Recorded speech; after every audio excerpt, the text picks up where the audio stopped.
Word, son. What do you do, YouTube? It's your boy, Jada, man. All right, man, before we get into this video, make sure you hit the like button, comment, subscribe, share the word, spread the links, because you know how I do. If you haven't already, hit the subscribe button, click the bell icon to be notified every time I upload. Without further ado, let's get into it. All right, man, so real quick, I just want to shed a little light on a few things, man, and I appreciate all the support y'all been showing the videos, most definitely. The last two videos I put up, y'all been going crazy. I really appreciate the interactions. But one of the things I want to talk about, man, is like I say all the times in a lot of my rant videos that you'll have people that will assume that just because that whatever issue that we're talking about at hand doesn't happen to them, then it doesn't happen at all. And then if it does happen, then most people will either A, acknowledge it, or B, still find a way to still try to downplay it and make it seem like, oh, it's not that big of a deal. Oh, it's just a game. You know what I mean? Which I get a lot of comments in my comment section like that to say, oh, it's just a game. Oh, you can't do everything you want to do. It's just a game. Get over it. So I want to see what you guys are going to say about this one, right? Those are the people who say that. So Drini, a couple of days ago, if I'm not mistaken, this wasn't too long ago, it was recent, but he was talking about aggressive catches needing to be tuned in a way. And when he said that, I didn't see exactly all of what he was talking about. So he shared a clip of this guy catching this aggressive catch where two guys were going off for the ball at the same time, and it was a really awkward, goofy looking animation that really should have resulted in a knockout or an incomplete pass, so to speak. But it literally just looked like it looked like it didn't belong. Like he should have never caught that. Now, when I seen it, I retweeted, I quote tweeted it, and I was just like, nah, keep them where they are. You just need to get in position. It's not, you know what I'm saying? It's not the game's fault. That's on you. Until he showed the clip, and I was like, okay. So, you know, as you can see right here, it's probably been looped up in the background. You see it in the background, but that same kind of catch animation happened to me also. You see what I'm saying? So it's like the wild thing about it is like, you know, that was an instance where because it wasn't happening to me, I was like, well, you know, you just talking about, you know what I mean? That was just one time, you know what I'm saying? Like a lot of the people in my comment section will always say that, oh, it's just a one-time thing. You're making a big deal out of nothing. But that right there is a firm example of me being in that same position and kind of downplaying as it not being serious until I experienced it. Now, luckily for y'all, I am cognizant of what's going on at hand here. You know what I'm saying? Like it happened to me also, you know what I'm saying? So honestly, this right here has no place in Madden. You know what I mean? Like it's unacceptable to put out a beta, you put out the beta, and then you get all the feedback from the community, which the Madden community is, they don't know what they want. All right.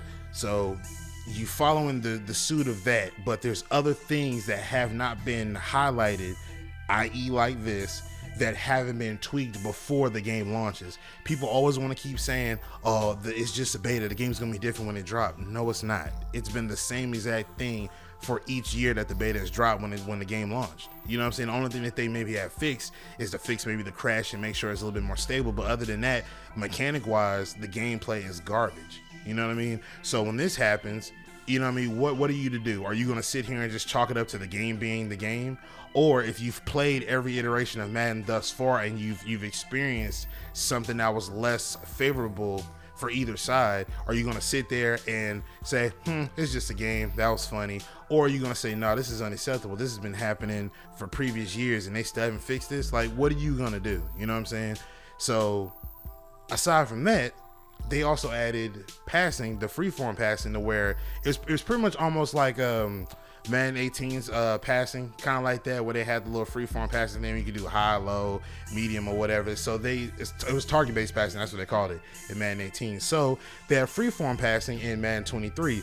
Now I've experimented with it, and it's been so-so, you know what I mean? It's bad enough that, you know, you barely get enough time to throw, even sometimes with adjustments, which people keep thinking I'm just snapping the ball as is and hoping to God that my lineman block. Like, no, I'm doing adjustments. People are just still coming through free, or either the lineman not picking up on their assignments, but we're not gonna talk about that.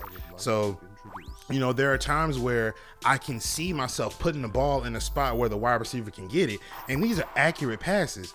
But as you can see here, they still don't seem to respect where I place the ball, because you got guys still motion shifting forward to make these picks or to make these plays happen when they're not in position. You have to understand that whether on competitive or simulation, it doesn't make a difference. You have to respect where I place the ball at. Now, if I placed it a little bit further behind the wide receiver and then he was able to pick it like that, okay, cool, that's it's my fault. But I'm placing it only to where the wide receiver can get it. You know what I'm saying? You should not have to motion shift him forward. If anything, it would probably maybe be a deflection if I reach back and try to catch the ball. But as you can see, you could probably pause it and see where exactly the ball is at before he shifted forward to make that pick. You can make that argument that was a decent pass. You know what I mean? Could it have been better? Maybe so. But that pass didn't warrant a pick. You can't force somebody to pick off a pass that they're not in position on. You have to respect that.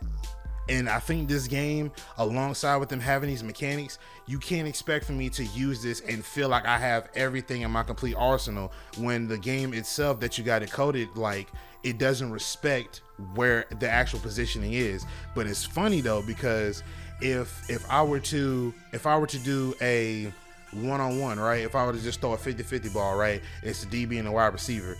You know, y'all want to keep arguing that position means everything, but sometimes it don't matter. You know what I mean? Like, it really doesn't matter. So it's like, does positioning matter, or is it only just beneficial when the time calls for it? You know what I'm saying? Like, are you going to respect the fact that he was positioned where he was, or are you going to force him to make a play on the ball unnaturally at that, like so here? Or are you going to, like I said, are you going to make it make sense, or are you going to force it? You know what I'm saying? But things like this, you can't have a mechanic in here like freeform passing or max passing, if you will, for 2K football. You can't have a mechanic in like that if you're still going to keep having guys motion shift forward. Then on top of that, next clip, ball tangibility seems to be a problem. So if I'm not mistaken, I forgot what year Madden it was. This was recent though. You know, you would have the guy's limbs being tangible objects.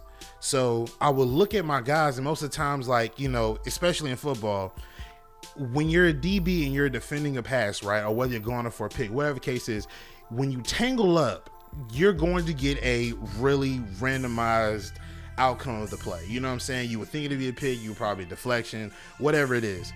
But if I jump up like so here, and both of our arms are in the same area, or we're tangled up, it should not constitute as a catch, because in fast regular motion, it literally just looks like he just outjumped me. But if you slow it down and look inside the replay, if you look inside the replay feature, if you look inside of that, you will literally see that our arms literally were just morphing through each other. And I'm pretty sure people are rolling their eyes now saying, oh my God, he found something else to complain about.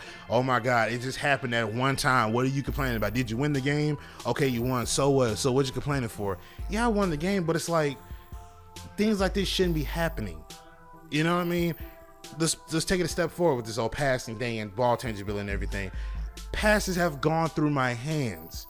I can't tell you how many times I've had this happen to me. The ball goes through my hands and they call it a pick. They literally call it a pick.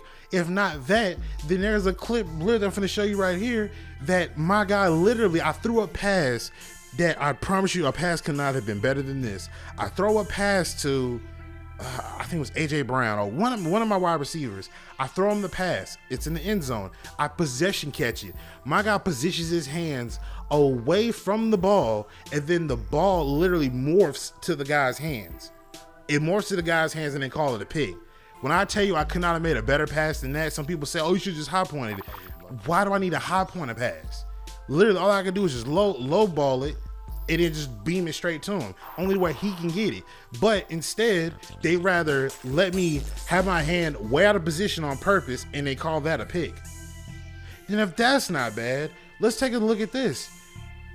The same game, ladies and gentlemen, I cannot make this up. The same game, it's happening the same game. He literally caught a pass on me, right? He caught a pass on me, tipped it, did whatever, right? The ball morphs into his hand. It morphs into his hand, ladies and gentlemen. It's not like he was like actually had his hands out trying to catch the ball. No, the ball morphs into his hands.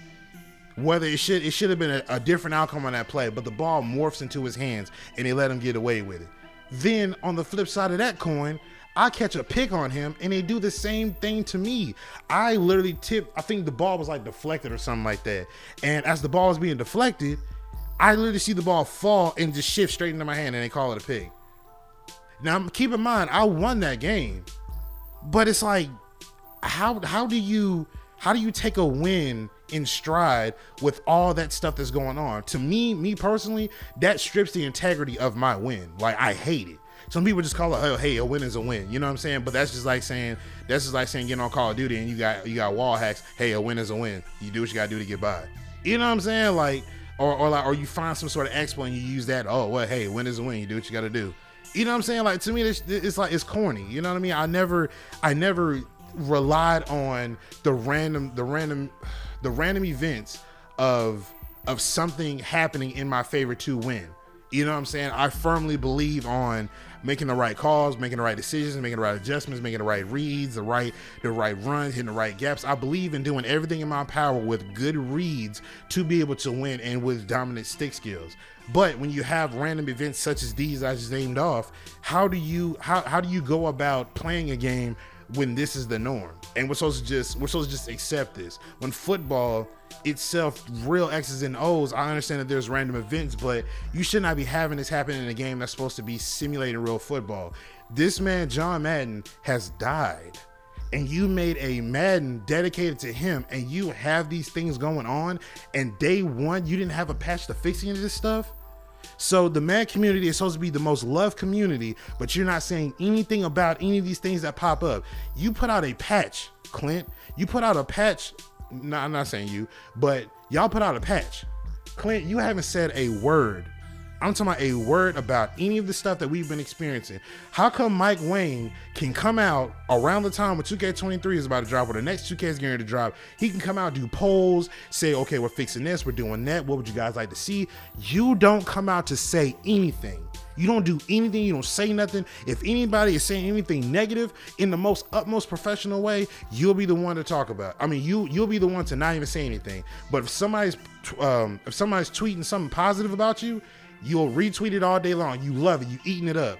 But as far as negativity goes, as far as constructive criticism, and I'm talking about the most G-rated constructive criticism that you can receive, you won't say a word. But then if it gets to a point where if somebody starts digging into you a little too much, then you start getting your feelings and you want to block people. But it's like, if you knew better, you do better. Now I understand why Rex left. I'm getting it now. It's all coming together. Sorry, Rex. I know you don't want your name being tied in this, but I just need you for my point. But I understand why Rex left now. You know what I'm saying? Like, he was literally doing what Mike Wang is doing. You know what I'm saying? Of course, he was, talking noise in the interviews, but you know what I mean? He was doing what we needed from somebody who's supposed to be leading the game or being the lead creative director of Madden. You know what I'm saying? Like, gameplay director, if you're the lead, we want to hear from you what you're doing. What are you taking on? What are you fixing? What are you implementing? What are you bringing back? What's the new mechanic you're doing? You know what I'm saying? We want to know that. But Clint, you haven't said anything. You have been the most quiet I've ever seen in my life. I'm talking just quiet. You haven't said a word, man. Them patch notes y'all put out, what is stability fixes? Like, what is that? You somehow tweak the O-line, right? The pass rushing is still the same as what it is. Of course, I'm still making my adjustments. But as far as like the O-line, I'm still seeing them dumb out. At times. You know what I mean? Run blocking is still as dumb as it was before. You know what I mean? You're not giving a list to the fixes that you guys have actually fixed, which would have been nice, instead of just saying just these real surface level fixes or tweaks that you've done. That doesn't help any of us. And it's a shame that I get more excited to see that there's an update for Madden versus the game actually coming out. And that says a lot for somebody that says that this is supposed to be the most polished product that has ever came out. That's sad. I got this game for free, and everybody needs to stop saying that, oh, well, you still buy Madden. I haven't bought Madden since Madden 18, and I meant that. Madden 23, I got it on Series X and on PS5, both free. Didn't have to spend a dime for it, and I still feel like I'm being cheated. But let me know what you think in the comment section down below. I'm going to get up out of here. Appreciate love and support y'all for showing the videos, man. Most definitely welcome our new subscribers. But make sure you hit the like button, comment, subscribe, share the word, spread the links, because you know how I do. But I'm going to get up out of here, man. It's your boy Jay Divine, and I'm signing out. Peace.